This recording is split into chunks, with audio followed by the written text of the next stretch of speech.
દ્વારા કરાયેલા સર્વેમાં વર્ષ 2024-25 માં ટીબીના 478 જેટલા કેસીસ પોઝિટિવ મળી આવ્યા છે। એટલું જ નહીં, આ પોઝિટિવ લોકોના સંપર્કમાં આવ્યા હોય તેવા 18,000 લોકો હાલ ટીબીના શંકાસ્પદ કેસ જોવા મળી રહ્યા છે, જેમાં 800 જેટલા લોકોની તપાસ કરવામાં આવી છે। આમાંથી 18 પોઝિટિવ દર્દી મળી આવ્યા છે। મહત્વનું છે કે હાલમાં આરોગ્ય વિભાગ દ્વારા 100 દિવસનું કેમ્પેન ચલાવવામાં આવી રહ્યું છે। 100 ડે કેમ્પેન ચાલુ છે, જેનું 100 ડે કેમ્પેનમાં અગાઉ 5 વર્ષમાં જેટલા ટીબી પેશન્ટ મળ્યા હોય તેના સંપર્કમાં જે લોકો આવેલા હોય છે તેનું આપણે સ્ક્રીનિંગ કરવાનું હોય છે। તો દાહોદ તાલુકામાં અંદાજિત 18,000 જેટલા આપણે સ્ક્રીનિંગ કરવાના છે, જે અગાઉ ટીબીના પેશન્ટના સંપર્કમાં હતા।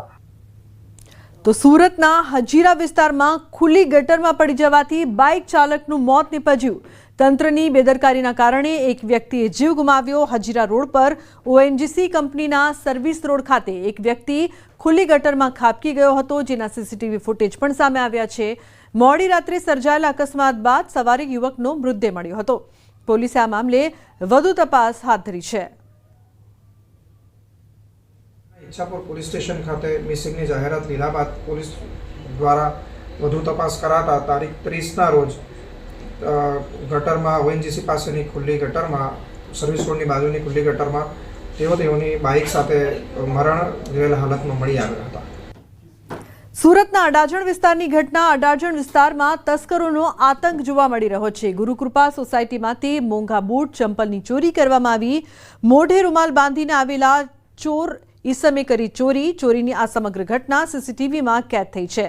સોસાયટીના મોટા ભાગના ઘરોના બૂટ ચંપલની ચોરી કરી છે। સુરત શહેરમાં ઓપરેશન સિંદૂર સર્કલ બાબતે વિવાદ સામે આવ્યો છે। સુરતના સાંસદ મુકેશ દલાલે સુરત મહાનગરપાલિકાના કમિશનર શાલિની અગ્રવાલને પત્ર લખી અડાજણ રાંદેર વિસ્તારમાં ઓપરેશન સિંદૂર ટ્રાફિક સર્કલ બનાવવાની રજૂઆત કરી હતી। અડાજણમાં પ્રાઇમ માર્કેટ પાસે બનાવવા કહેવાયું હતું, પરંતુ અહીં કોઈ બીજા રોડ પર રાતોરાત ઓપરેશન સિંદૂરની સફળતા અંગેનું સર્કલ બનાવી દેવાયું। જાહેર રોડની બિલકુલ વચ્ચે સૈન્ય વિમાનની પ્રતિકૃતિ અને ઓપરેશન સિંદૂરના નામ સાથે સર્કલ તાણી દેવાયું।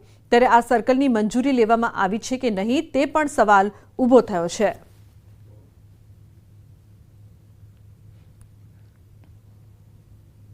આ વિસ્તારમાં એક ઓપરેશન સિંદૂર સર્કલ બનાવવામાં આવે, જેમાં આ જે પણ કોઈ શસ્ત્રો વપરાયો હોય એની કલાકૃતિઓ પ્રતિબિંબિત રૂપે મૂકવામાં આવે, જેથી એની કાયમી યાદ સ્વરૂપ રહી શકે અને આવનારી પેઢી પણ ઓપરેશન સિંદૂરના મિશનને યાદ રાખી શકે। ઓપરેશન સિંદૂર સર્કલનું કાયમી ધોરણે નિર્માણ કરવા માટે મેં મ્યુનિસિપલ કમિશનરને એક પત્ર લખ્યો છે, જો એમાં સાંસદશ્રીની ગ્રાન્ટ પર નીતિ નિયમે અનુસાર વપરાઈ શકતી હોય તેમાં ગ્રાન્ટ આપવા પણ તૈયાર છે।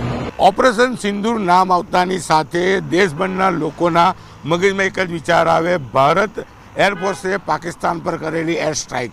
જે ઘટના છે એ ઘટના ભારતના લોકો માટે યાદગાર છે। આવી કોઈ પણ યાદગાર ઘટના હોય તેને યાદ રાખવા માટે સુરત સૌથી આગળ હોય છે। ત્યારે સર્કલ જોઈ શકાય છે ઓપરેશન સિંદૂરના નામનું સુરત પાલ હવેલી 4 રસ્તા પર બનાવવામાં આવ્યું છે। પણ એક બાજુ સાંસદે પત્ર લખી યાદગાર સર્કલ બનાવવાની માંગ કરી છે, જગ્યાની માંગણી કરી છે, ત્યાં તો એક સંસ્થાએ રાતોરાત સર્કલ બનાવી દીધું છે, જેને લઈને વિવાદ ઊભો થયો છે।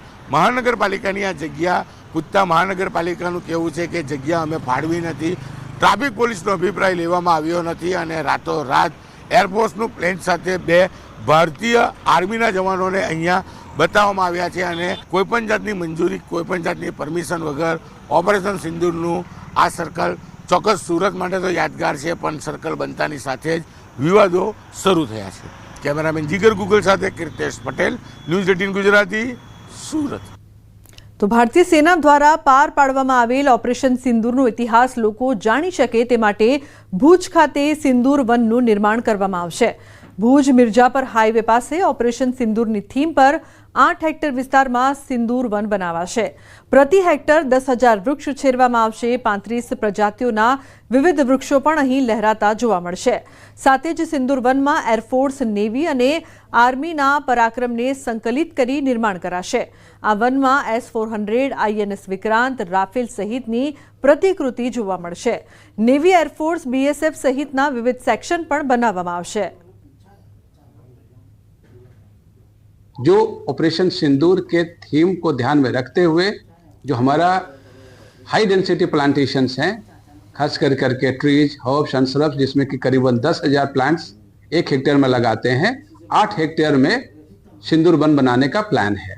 આ જે આપણો ગૌરવાન્વિત ઇતિહાસ જે ઓપરેશન સિંદૂરનો છે એ આવનારી પેઢીઓ પણ જાણી શકે અને પ્રત્યેક નાગરિક એમાં સંમેલિત જ્યારે કચ્છ જિલ્લાનો થયેલો છે ત્યારે એ પોતે પણ વ્યક્તિગત રીતે આ ગૌરવની અનુભૂતિ કરી શકે. એની કાયમી યાદ માટે ભુજ સિટી પાસે લગભગ 20 એકર જગ્યામાં સિંદૂર વનના નિર્માણની પ્રસ્તાવના કરવામાં આવેલી છે. સમાચારમાં આગળ વાત સુરતની. હવે સિટી બસના ડ્રાઈવર કંડક્ટરની ખેર નથી. પાલિકા દ્વારા કરવામાં આવી છે કડક કાર્યવાહી. 17 મહિનામાં 1032 કંડક્ટરોને બ્લેકલિસ્ટ કરાયા છે. 200થી વધુ ડ્રાઈવર્સને પણ બ્લેકલિસ્ટ કરવામાં આવ્યા છે. રૂપિયા લઈને ટિકિટ ન આપી કરતા હતા કટકી, ત્યારે ટિકિટ ચોરીના આ દૂષણને લઈને પાલિકાને મોટું નુકસાન પણ થયું છે. સૌથી વધુ ટિકિટની ફરિયાદો મળતા આ કાર્યવાહી કરવામાં આવી છે. સુરત સિટી બસના ડ્રાઈવર અને કંડક્ટર સામે ચેરમેને લાલ આંખ કરી છે. તો 17 મહિનામાં 1032 જેટલા કંડક્ટરો અને 200થી વધુ ડ્રાઈવરને બ્લેકલિસ્ટ કરવામાં આવ્યા. વધતી ફરિયાદોને ધ્યાનમાં લઈને કડક કાર્યવાહી હાથ ધરવામાં આવી છે. પેસેન્જર પાસે રૂપિયા લઈને ટિકિટ નહીં આપવામાં આવતી હોવાની વ્યાપક ફરિયાદો બાદ કંડક્ટર્સ વિરુદ્ધ નિર્ણય લેવામાં આવ્યો છે. તો સ્ટોપ પર બસ નહીં રોકવા, ઓવરસ્પીડમાં બસ ડ્રાઈવ, કાનમાં ઇયરફોન નાખીને ડ્રાઈવ કરતા 218 જેટલા ડ્રાઈવરો સામે ગંભીર પ્રકારની કાર્યવાહી કરવામાં આવી છે. જે કંડક્ટર પેસેન્જર પાસે પૈસા લઈ લે અને એને ટિકિટ નહીં આપે, આવા કંડક્ટરો માટે અમે લાલ આંખ કરીને એને બ્લેકલિસ્ટ કર્યા છે. બ્લેકલિસ્ટ કર્યા પછી કોઈ પણ અધિકારી હોય કે અમારા રાજકીય કોઈ પણ વ્યક્તિ હોય અમને ભલામણ આપે, પરંતુ અમે સોફ્ટવેર જ એવી રીતે વિકસાવ્યું છે, નાખે એટલે એને આજીવન આ કોર્પોરેશનના પગ ના મૂકી શકે. મહેસાણા આરટીઓએ નિયમોના ઉલ્લંઘન સામે કડક પગલાં લેતા 46 જેટલા બાઇક ચાલકોના લાયસન્સ સસ્પેન્ડ કર્યા છે. આ વાહન ચાલકો 3થી વધુ વખત હેલ્મેટ વિના પકડાયા હતા. જિંદગી સાથે ચેડા કરતા આવા બેદરકાર ચાલકોના લાયસન્સ 3 મહિના માટે સસ્પેન્ડ કરવામાં આવ્યા છે. જે ટુ વ્હીલ વાહનો જેમાં વાહન ચાલક હેલ્મેટ પહેરતા નથી એવા વાહનો પર જે પણ કેસ બન્યા હોય એટલે ચલાન બન્યા હોય એવા ચલાનની જ્યારે કમ્પ્લેન આરટીઓને મળે અને આવા ગુનાઓ રિપીટેડ હોય એટલે કે 3થી વધુ વાર હોય તો એવા વાહન ચાલકો ઉપર કાર્યવાહી કરવામાં આવે. તેમનું ડ્રાઇવિંગ લાયસન્સ અમે સસ્પેન્ડ કરેલું છે. તાજેતરમાં અમે 46 એવા લાયસન્સ વાહન ચાલકો છે જેના લાયસન્સ અમે સસ્પેન્ડ કરેલા છે. તો ગુજરાત યુનિવર્સિટીમાં એડમિશનને લઈને ધાંધિયા જોવા મળ્યા છે. અધિકારીઓ હાજર ન રહેતા વિદ્યાર્થીઓને ધરમ ધક્કા ખાવા પડી રહ્યા છે. હાલ યુનિવર્સિટીમાં બીજા રાઉન્ડની પ્રવેશ પ્રક્રિયા ચાલી રહી છે. વિદ્યાર્થીઓનું કટ ઓફ હોવા છતાં GCASમાંથી ઓફર લેટર નથી આપવામાં આવતો. આજે ટેકનિકલ ખામીઓ સોલ્વ નહીં થાય તો વિદ્યાર્થીઓને કોલેજ ગુમાવવાનો વારો આવશે. વિદ્યાર્થીઓ અને વાલીઓ સવારથી લાઇનમાં ઊભા રહે છે, પરંતુ અધિકારી કોઈ જવાબ નહીં આપતા વિદ્યાર્થીઓ મૂંઝાયા છે. તો સુપ્રિન્ટેન્ડન્ટે કેમેરા સામે સ્પષ્ટ કહ્યું છે કે હું જવાબ આપવા ઓથોરાઇઝ્ડ વ્યક્તિ નથી.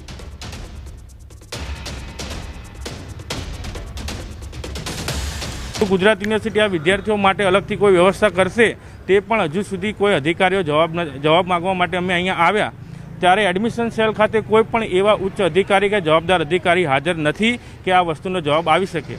તે માટે આજ રોજ ગુજરાત NSUI દ્વારા અહીંયા દરેક વિદ્યાર્થીઓની રજૂઆત સાંભળવામાં આવી, કોલેજનો સંપર્ક સાધવામાં આવ્યો અને લિસ્ટ નવું બની રહ્યું છે તે બાબતે કોલેજને પણ જાણ કરવામાં આવે કે આ લિસ્ટ નવું બનાવે. પણ હજુ પણ વિષય એ જ છે કે અહીંયા કોઈ જવાબદાર અધિકારી છે નહીં, તો આ વિદ્યાર્થીઓનું શું?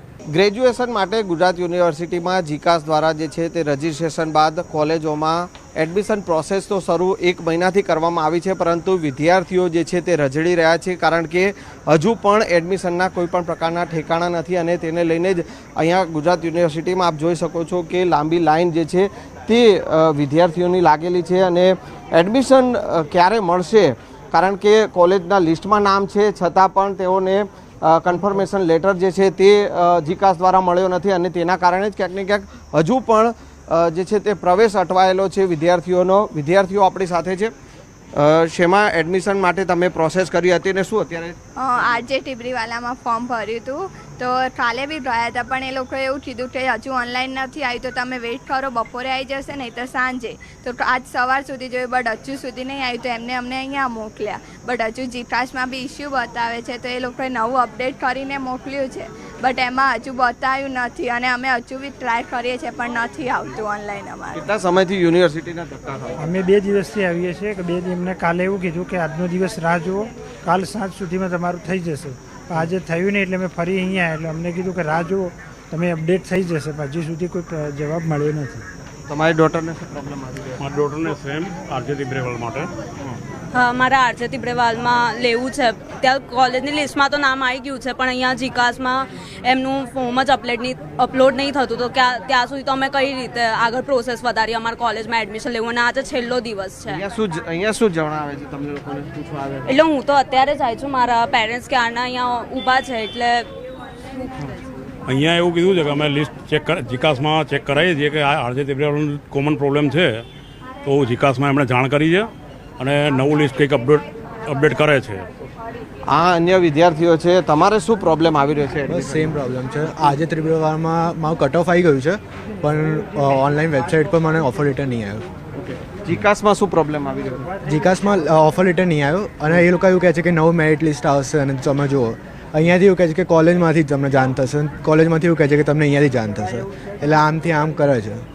ધક્કા ખવડાવી રહ્યા છે. मेरा भी यही सेम ही प्रॉब्लम है कि कॉलेज की जो लिस्ट है उसमें मेरा नाम है, बट मेरे को ऑफर लेटर नहीं आया है और यहाँ से बोला है कि ऊपर जो टेक्निकल इश्यूज है वहाँ पे बात की और सुबह से बस वेट ही कर रहे हैं अभी तो. તો આ છે વિદ્યાર્થીઓ કે જેઓ એડમિશન માટે ધક્કા ખાઈ રહ્યા છે. કોલેજમાંથી જણાવવામાં આવે છે કે યુનિવર્સિટીમાં જાઓ અને યુનિવર્સિટીમાંથી જણાવવામાં આવે છે કે કોલેજમાં જાઓ, અને 1 મહિનાથી આ એડમિશન પ્રોસેસ શરૂ થઈ છે, પરંતુ હજુ સુધી વિદ્યાર્થીઓના એડમિશન કન્ફર્મ થયા નથી અને તેને કારણે વિદ્યાર્થીઓ અત્યારે પણ મુશ્કેલી અનુભવી રહ્યા છે. કેમેરામેન પ્રકાશ દેસાઈ સાથે સંજય ટાંક, ન્યૂઝ 18 ગુજરાતી, અમદાવાદ.